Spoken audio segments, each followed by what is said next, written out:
জয় বাবা লোকনাথের জয়।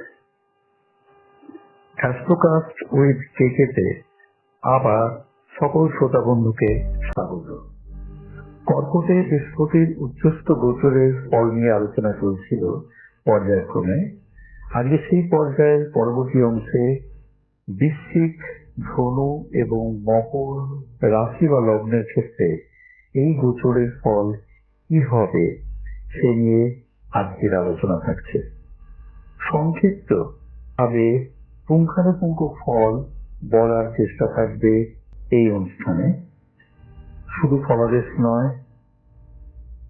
তার সাথে থাকছে সাবধানতাকে নেব এবং অবশ্যই প্রত্যেকটা রাশি এবং লগ্ন করে তার প্রতিকার। তাহলে বন্ধুরা, প্রথমেই আসা যাক বৃশ্চিক রাশি বা লগ্নের জাতক জাতিকাদের কথায়। বৃশ্চিকের ক্ষেত্রে দেবগুরু বৃহস্পতি হলেন দ্বিতীয় এবং পঞ্চম পতি, বসে আছেন নবমে ভাগ্যের ঘরে। বৃশ্চিকের অধিপতি মঙ্গলের সাথে বৃহস্পতির সখ্যতা আছে, অর্থাৎ মিত্রতার সম্পর্ক।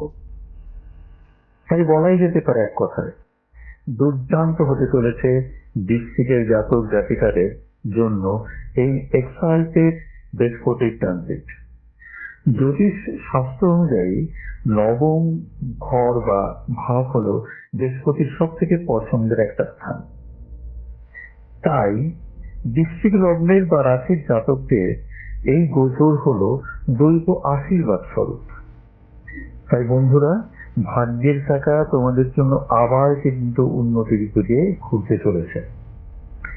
প্রভাবশালী ব্যক্তি, বাবা বা পিতৃতুল্য ব্যক্তির থেকে লাভের সুযোগ তোমরা কিন্তু পাচ্ছ। আর তোমরা যারা সাহিত্য, দর্শন, জ্যোতিষ বা আধ্যাত্মিক নিয়ে আসো, তাদের জন্য খুব ভালো সময় এটা, জানো তো। বিশেষ করে শিক্ষক এবং গবেষকদের কর্মে আরো উন্নতির যোগ আসছে। যারা কনসালটেন্সি কাজ করো, তাদের জন্য খুবই উপভোগের সময় এটা, খুবই উন্নতির সময়। কর্মক্ষেত্রে সকলেরই একটা সম্মান বা মর্যাদা বৃদ্ধি পাবে, নতুন দায়িত্ব আসতে চলেছে। লগ্নের দৃষ্টির জন্য অনেক প্রকার শারীরিক বিপদ থেকে রক্ষা পাওয়ারও যোগ এটা। পঞ্চমী দৃষ্টির কারণে সুসন্তান লাভ হবে। ভ্রমণের থেকে লাভের আশা তো থাকছেই। এবার আসছি বৃশ্চিক রাশির জাতক জাতিকারা এক্ষেত্রে কি সাবধানতা নেব। প্রথমত, এই সময়ে জাতকের মানসিক উদারতা একটু বেশি থাকবে, ফলে অন্যের দ্বারা ঠকে যাওয়া বা প্রতারিত হওয়ার কিন্তু আশঙ্কা থাকছে, তাই একটু সাবধান। দ্বিতীয়ত, গুরুস্থানীয় বা কর্তৃপক্ষের সাথে কোনো প্রকার অহংকার প্রদর্শন ক্ষতি থেকে আনতে পারে, এই ব্যাপারে কিন্তু সতর্ক থাকতে হবে। এবার চলে আসি প্রতিকারের কথায়। বৃশ্চিক রাশি বা এবং লগ্নের বন্ধুরা, প্রতিকার স্বরূপ আমি বলবো, গুরুস্থানীয় ব্যক্তিদের সম্মান করো, শিক্ষককে পায়ে হাত দিয়ে প্রণাম করো, বৃহস্পতির মন্ত্র 108 বার জপ প্রতিদিন করলে খুবই ভালো ফল পাওয়া যাবে, এই ব্যাপারে কোনো সন্দেহ নেই। তাই বলা যেতেই পারে বৃশ্চিক রাশি বা লগ্নের জাতক জাতিকাদের জন্য বৃহস্পতির এই গোচরের যে সময়টা না, জীবনের এক অসাধারণ অধ্যায় হতে চলেছে। একে স্মরণীয় করে রাখতে একযোগে কর্মমুখী হও এবং তোমাদের জীবনকে আরো সুন্দর করো বৃহস্পতির আশীর্বাদে। এবার চলে যাচ্ছি পরের রাশি এবং লগ্ন, ধনু রাশি বা লগ্নের কথায়। ধনু রাশি এবং লগ্নের জাতক জাতিকাদের ক্ষেত্রে বৃহস্পতি কর্কটে যে এক্সাল্টেড গোচর বা ট্রানজিট, তা অষ্টম ভাবে হচ্ছে। ধনুর ক্ষেত্রে বৃহস্পতি হল লগ্ন ও চতুর্থ পতি, দৃষ্টি চতুর্থ এবং দ্বাদশে থাকছে। অষ্টম ভাব হলো ট্রান্সফরমেশনের ভাব, অকাল্টের ভাব, উত্তরাধিকারের ভাব, ধর্ম ত্রিকোণের দ্বিতীয় ভাব, অর্থাৎ আধ্যাত্মিকতার ভাব। তাই ধনু ক্ষেত্রে অষ্টমে বৃহস্পতি খুবই অনুকূল। উত্তরাধিকার ক্ষেত্রে কোনো ধন সম্পত্তি লাভের কিন্তু সম্ভাবনা থাকছেই। বীমা থেকে লাভের সম্ভাবনা থাকছে। জীবনে গুরুত্বপূর্ণ পরিবর্তন আসতে চলেছে। অনেকেরই পেশা পরিবর্তন হতে পারে বা অনেকেই পেশা পরিবর্তন করতে পারেন, তবে অবশ্যই শুভ ফল পাওয়ার যোগ থাকছে। বাড়িঘর তৈরির ক্ষেত্রেও কিন্তু খুব ভালো সময় এটা। এবার আসা যাক সাবধানতার কথায়। ধনু রাশি ও লগ্নের জাতক জাতিকাদের সাবধানতা অবলম্বনের কথা যেটা আমি বলবো, তা প্রথমত হলো যে নিজের বা পরিবারের গোপন বিষয় প্রকাশ্যে কিন্তু আনবে না ভাই। যা নিজের জন্য এবং পরিবারের জন্য গোপন, তা প্রকাশ্যে আনা যাবে না, এতে কিন্তু খুব ক্ষতি হতে পারে। দ্বিতীয়ত, শরীরে কোনো প্রকার রোগের উপসর্গ দেখা দিলেই ডাক্তার দেখাতে হবে, পরীক্ষা করাতে হবে। বিশেষ করে সুগার পেশেন্টরা সাবধানে খাবার খাবে, তাদের অবশ্যই মনিটরিং এ থাকতে হবে। এবার আসা যাক প্রতিকারের কথায়। ধনু রাশি এবং লগ্নের জাতক জাতিকারা আমরা প্রতিকার হিসাবে কি করব?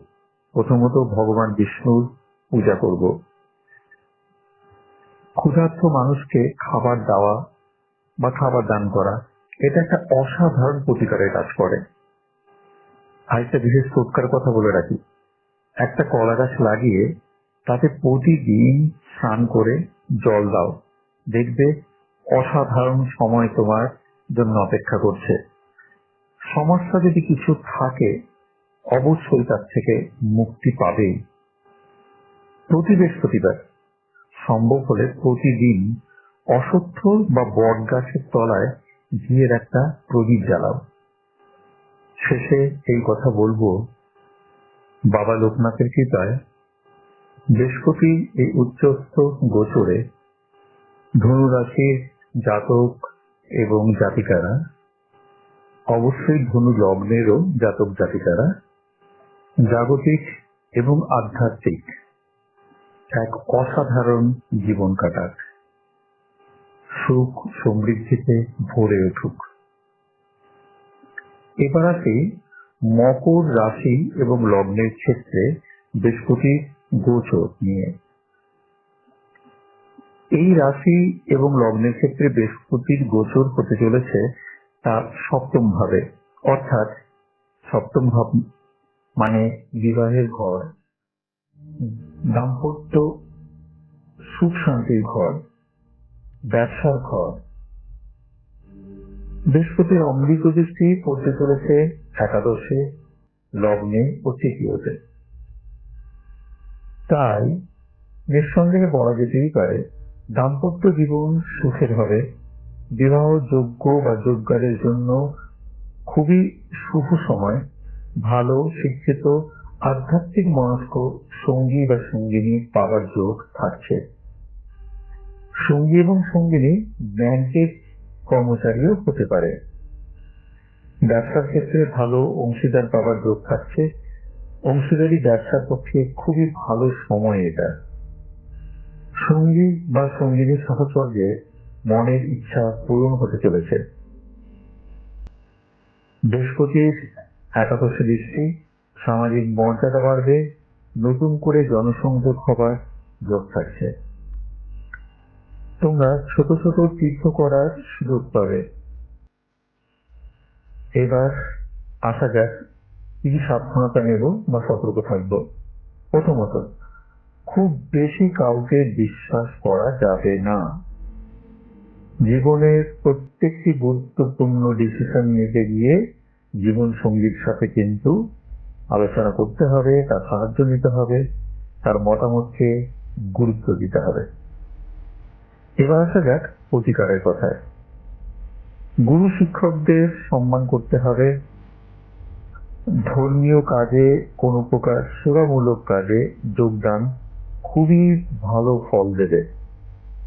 বৃহস্পতিবার 250 গ্রাম ছোলার ডাল কিনে কোনো মন্দিরে বা কোনো পুরোহিতকে বা কোনো ব্রাহ্মণকে দান করো। বৃহস্পতির মন্ত্র 108 বার জপ করো। ওম ব্রিং বৃহস্পতয়ে নমঃ। আজ এই পর্যন্ত। এরপরে এই সিরিজে আরো দুটো রাশি এবং লগ্ন রইল বাকি আলোচনা। এক হচ্ছে কুম্ভ এবং মীন। পরবর্তী ভিডিওতে আমি এই দুটো রাশি নিয়ে শীঘ্রই তোমাদের সামনে উপস্থিত হব। জয় বাবা লোকনাথ, বাবা সকলের মঙ্গল করুন।